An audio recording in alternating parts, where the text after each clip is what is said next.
Emulation on Android has made leaps and bounds over the last few years and even the last few months. So you wouldn't be blamed for not knowing the state of emulation right now on Android, where everything stands, and more importantly, what emulators should you be using? So why don't we talk about it? Let's go through each major system one by one. Starting with RetroArch, which houses a ton of cores, which are essentially emulators. And RetroArch has been pretty much the same over the years, with some improvements lately like black frame insertion and so on.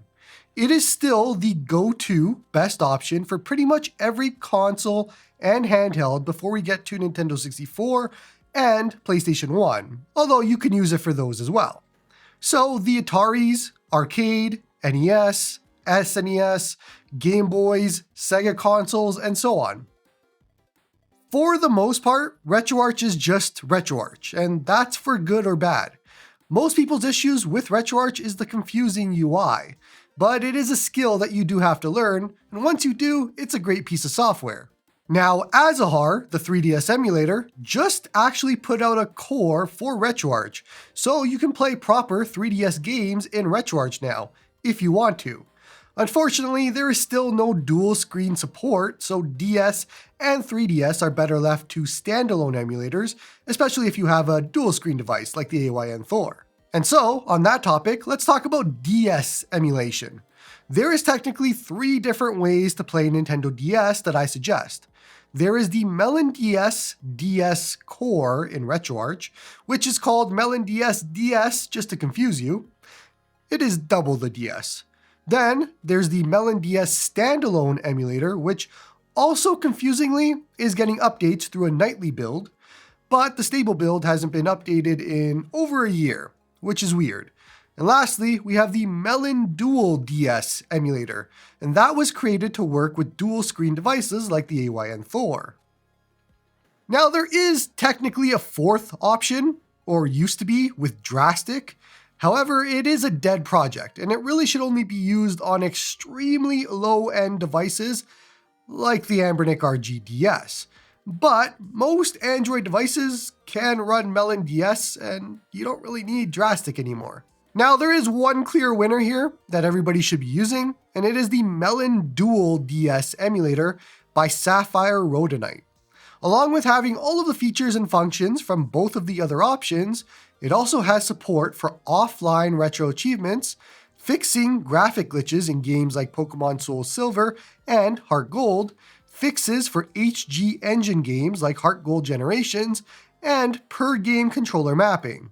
There is a lot more, but you get the idea. It is way ahead. So, as of right now, and this video, MelonDualDS is the go-to option for both single and dual screen devices, with really the only negative to MelonDS as a whole being performance of it on lower end devices.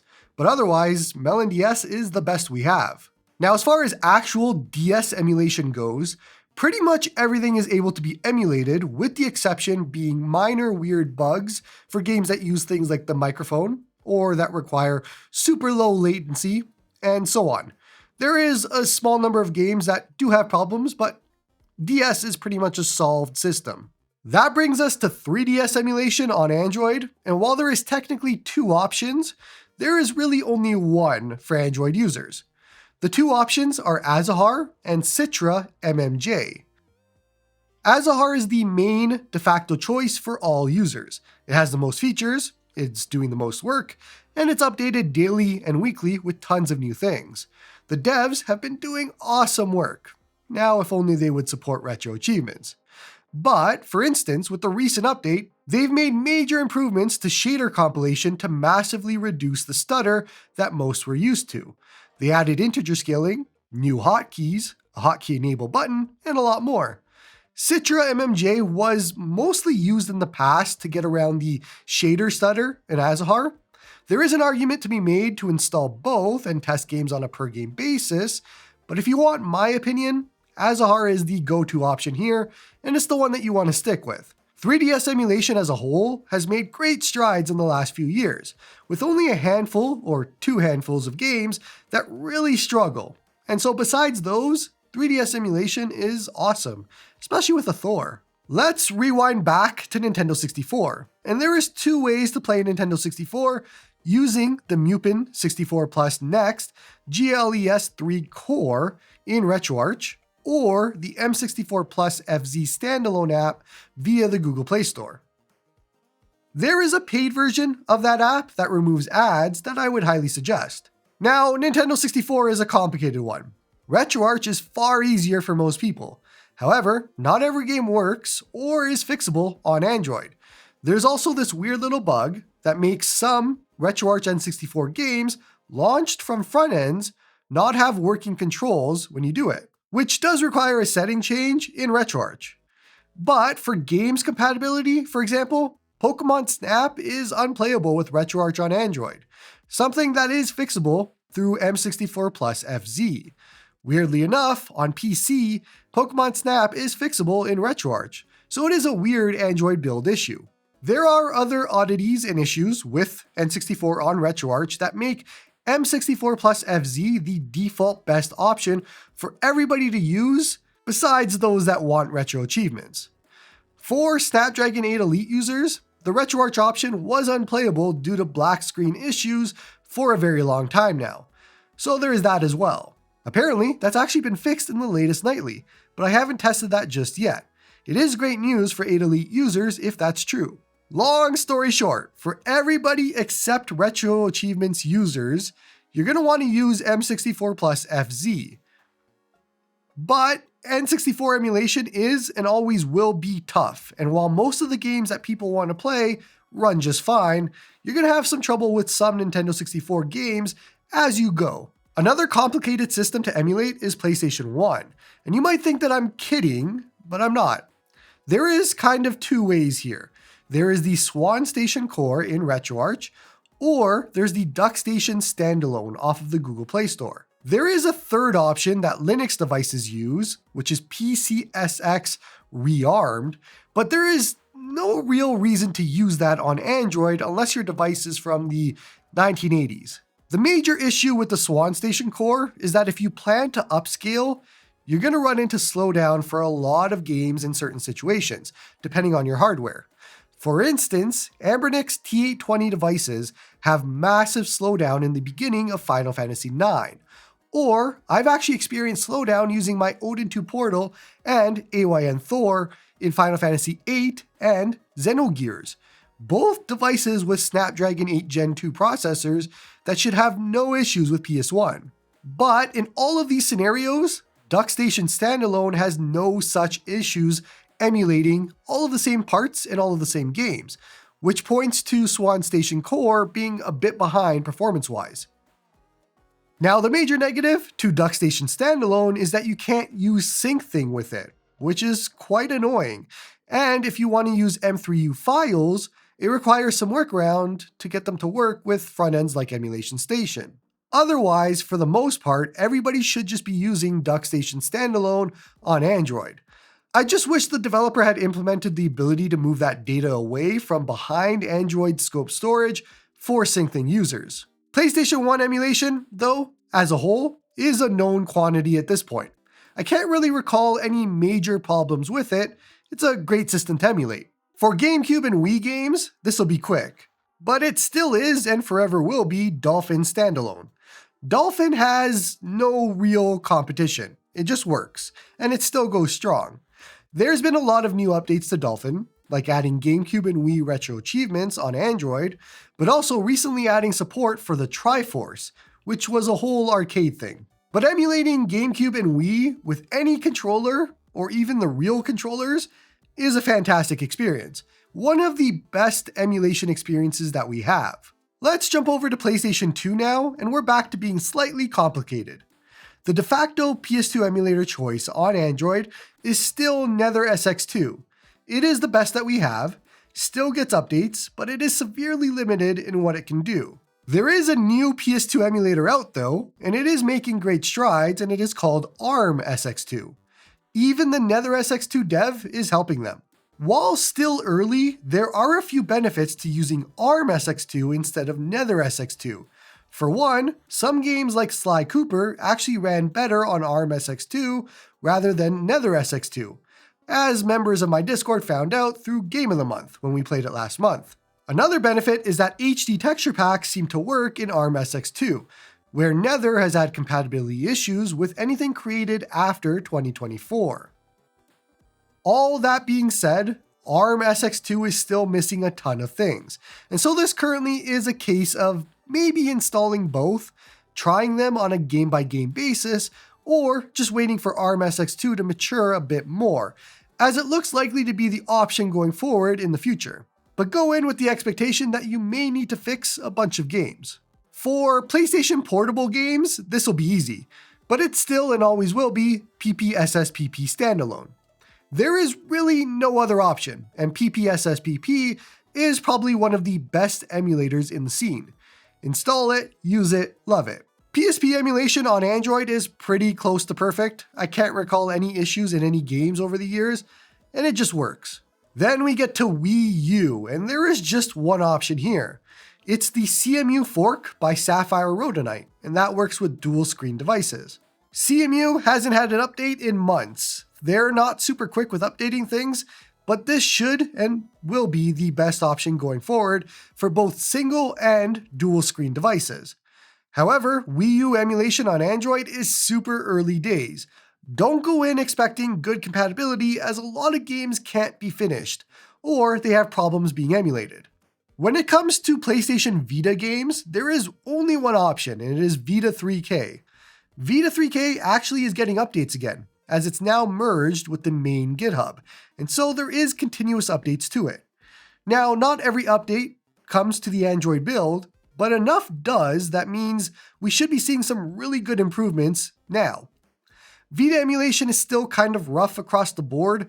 I would consider the emulator to still be quite early, with a lot of asterisks when it comes to compatibility and playability, as like the Wii U, there's just a lot of games that have problems and issues here. Then we get to PlayStation 3 emulation, and there is two options on Android. There is RPCSX and APS3E, both from GitHub, but APS3E does have a Play Store version. This is a tough one, as there's no right or wrong answer. Both are getting updates, both can be used, both likely should be used on a game-by-game basis. However, PlayStation 3 emulation on Android is still very early days for compatibility, playability, and everything else, so you shouldn't expect much here. Then we get to Xbox emulation, and this is even earlier than PlayStation 3. There is an emulator called X1Box, and there's also a fork called Haku X. Now, these are ports of the actual Xbox emulator that PC users have been using for years, called XEMU. And that team has stated that they will have an official XEMU Android release in the future. So from my personal perspective, while there does exist options right now, you should wait for the real release from the XEMU team, because they're the makers of the real emulator, so they'll know what to do for Android. That brings us to Xbox 360 emulation, and the same developer of APS3E has an Xbox 360 emulator on the Play Store called AX360E. At this time, it can't really play much, and this is more of a proof of concept right now, more than anything usable, so not something you need to pay attention to at the moment. No, there is no PlayStation 4 emulator on Android at this time, so let's move on.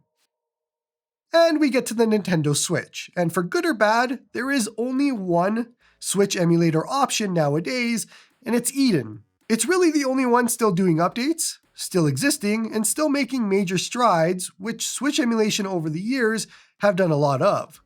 There's been a lot of setbacks, of course, with drama between projects doing more damage than Nintendo ever did, but right now we look to have stable updates with Eden going forward. Switch emulation overall is in a decent spot. Compatibility-wise, it is pretty good, and you can play a ton of games, but I've still gotten so many random crashes over my time that it's still up in the air. All in all though, you can have a really good time emulating Switch if you want to. And no, there is no Switch 2 emulator on Android at this time. Don't get scammed. Last of the day is PC game emulation, for lack of a better term, but essentially playing actual PC games on Android. and you have two options with GameHub and GameNative. GameNative has the upper hand for being open source and being able to connect to more than just your Steam library with Epic and GOG support. I like the interface of GameNative a bit more. It also seems to get updates more frequently, and I feel like it's easier to fix problem games and seems to have better compatibility, but that's hard to quantify. GameHub, on the other hand, I feel like looks better in-game with super resolution, but this is a tough one. I think you would probably want to use both and test them on a per-game basis, but if you want the very easy approach, I would say just use GameNative. PC game emulation over the last year has made the most improvements over any emulation on Android, and it is growing rapidly with some really crazy compatibility in what you can play.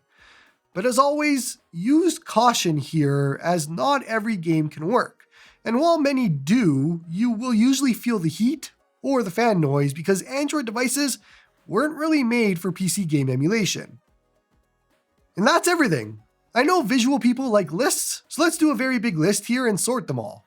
4 emulators that are worth using, work perfectly, or just all around worth your time. We have RetroArch, MelonDualDS, Azahar, M64Plus FZ, Duckstation, Dolphin, NetherSX2, PPSSPP, Eden, GameNative, and GameHub. These are mainstays that I would have installed on any device on Android. For emulators that are more fringe use cases or that require more work or that are worth using in very limited use cases, we have Citra MMJ, ARM SX2, CEMU, Vita 3K, and RPCSX and APS3E. These are emulators that you'd want to check in and go in with the expectation that things can and will break, and so you're fine with that. But for me personally, it is very rare that I would use any of these in their current state today. But I'm excited to see where they'll be in a year, although I expect that Citra MMJ will slowly be phased out, considering Azahar's progress. Lastly, for emulators that I just would not currently bother with unless you are planning to help the developer test things, and that's really your goal. We have X1Box and Haku X, as well as AX360E. My take is that you should wait for the official XEMU emulator, and you should wait for 360 emulation to progress a lot more before worrying about these. And that's it. That's my bird's eye view of emulation on Android as of April 2026. I'm excited to see how things change next year, but this is where we're at right now. Hope this helps. Don't forget to like and sub to help the channel grow. Come join me on the Discord to talk all about retro gaming, and hope you all have a good one.